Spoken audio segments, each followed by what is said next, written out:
tu as triché, tu as volé, tu dois en fait rendre l'argent à ces gens-là. C'est pour ça que j'arrête pas de le dire.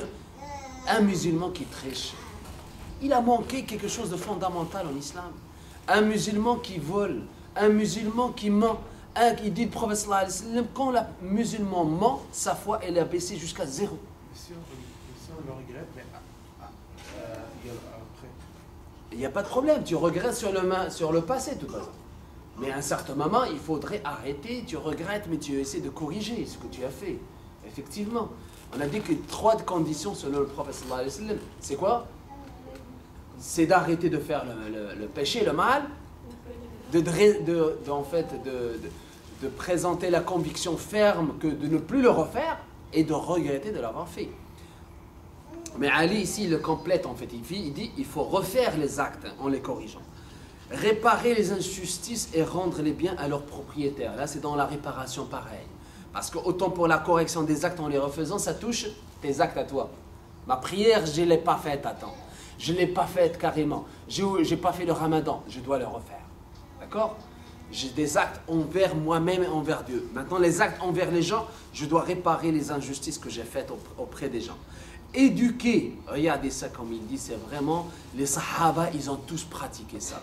Ils disent, éduquer et plonger ton être dans les rituels et les bonnes œuvres comme tu les as lâchés en fait dans les mauvaises œuvres. Comme tu as lâché ton âme, tu as lâché ton corps à faire les mauvaises œuvres, il lui dit maintenant tu dois l'éduquer à faire le bien comme tu l'as éduqué à faire le mal. Et c'est comme ça qu'ils ont fait les plus grands sahaba. Omar ibn Khattab, quand il a dit, le jour où il s'est repenti, il s'est converti à l'islam, il est passé dans toutes les places où il a manqué de respect à l'islam, à Mohammed, et il a corrigé ça. Là où il a insulté Mohammed, il est allé et il a réparé ça. Vous imaginez, c'est des gens en fait hors du commun, effectivement. Enseigner à ton être l'amertume de la soumission à Dieu, comme tu lui as fait goûter les délices des péchés. Effectivement, on a dit parmi l'effort, c'est quoi? 3P. C'est un effort de faire la pratique. Attention, ça ne se vient pas seul. Tu te réveilles le matin pour faire la prière. Malin qui dit que c'est facile. C'est pas facile. Il faudrait que tu te réveilles, que tu prennes le soin de mettre ton réveil. Il faut que tu fasses les ablutions. Et il faut que tu fasses la prière. Et tu as laissé en fait ton lit tout chaud. C'est difficile. Alors donc, c'est vrai que ça prend un effort. Il lui dit, enseigner à ton être l'amertume de la soumission à Dieu, comme tu lui as en fait goûter le plaisir et le délice du péché. Souvent, on trouve c'est un plaisir et c'est un délice éphémère dans le péché. Quand je vois les gens en fait vivre les moments en fait je vois un peu partout, hein, les 5 à 7, les gens dans les boissons alcooliques, les rtilat, les femmes et les hommes dansent. Est-ce qu'ils vivent le moment de la... Non. C'est un moment en fait seulement je dirais en fait virtuel.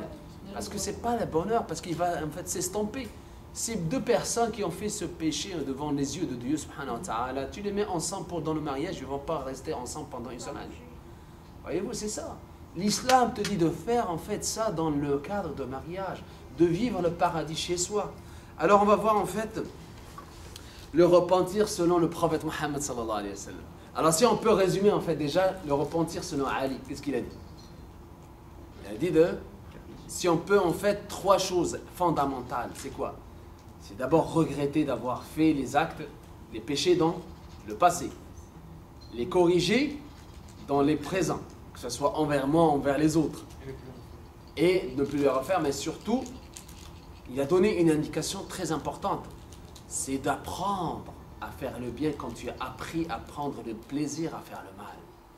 C'est de prendre l'effort à faire le bien. Ça ne s'en vient pas seul. C'est pour ça que Allah subhanahu wa ta'ala il dit, ceux qui ont fait l'effort pour s'approcher de nous, Allah va les guider vers lui. Wallahi, c'est tout à fait vrai. Wallahi, Allah il attend juste que tu fasses le premier pas, comme il dit dans le hadith al-Qudsi. Si mon serviteur élu, il fait un pas vers moi, je viens en courant vers lui. Il faut juste que tu fasses le premier pas vers Allah. Et tu verras que Allah subhanahu wa ta'ala va t'aimer. Tu verras que Allah, il va te donner le bonheur, que ta vie va se changer en bien, comme il a dit le prophète sallallahu alayhi wa sallam. Alors le repentir, selon le prophète sallallahu alayhi wa sallam, bien sûr le prophète sallallahu alayhi wa sallam, cette question de repentir, il l'a couverte plusieurs fois à travers plusieurs hadiths. La dernière fois, si vous vous rappelez, on a dit même quand il s'agit de faire les grands péchés, rien n'arrête en fait une personne à faire le repentir, même vis-à-vis des grands péchés. Alors le prophète sallallahu alayhi wa sallam, une fois, il était avec les sahaba. Et ce hadith, pourquoi je le mets en fait en deuxième niveau? Pourquoi on n'a pas traité pendant le premier niveau? Parce que en fait, ça demande beaucoup déjà de préparation.